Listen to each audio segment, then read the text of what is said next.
నమస్కారం అండి అందరికీ. రేపు జరగబోయే సీతారాముల వారి కళ్యాణ మహోత్సవ కార్యక్రమానికి మన వాళ్ళు అంగరంగ వైభవంగా దేవాలయాన్ని ముస్తాబు చేస్తున్నారు. సీతారాముల వారి కళ్యాణ మహోత్సవాన్ని చూడాలంటే ఎన్ని జన్మలెత్తినా అటువంటి అదృష్టం ఉండాలి చెప్పండి. కావున మనం అందరం రేపు జరగబోయే సీతారాముల వారి కళ్యాణ మహోత్సవానికి రామ రామ రామ అంటూ వెళ్దాం. రాముల వారి కళ్యాణ మహోత్సవంలో జరుగుతున్నటువంటి అద్భుతమైన ఘట్టాలను కూడా పురోహితుడు మనకు తెలియజేస్తారు. ఆ సందర్భంలో మనం ఆనంద పరవశంతో తేలే ఈ కళ్యాణ మహోత్సవానికి మనమే కాదు, సాక్షాత్ పరమభక్తుడైనటువంటి హనుమంతుల వారు కూడా ఏదో ఒక రూపంలో ఖచ్చితంగా తప్పకుండా అక్కడికి వస్తాడు.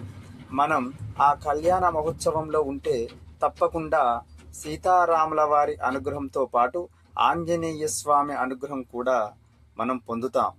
జై శ్రీరామ్, జై శ్రీరామ్, జై శ్రీరామ్, జై హనుమాన్, జై హనుమాన్, జై జై హనుమాన్. శ్రీరామ శ్రీరామ.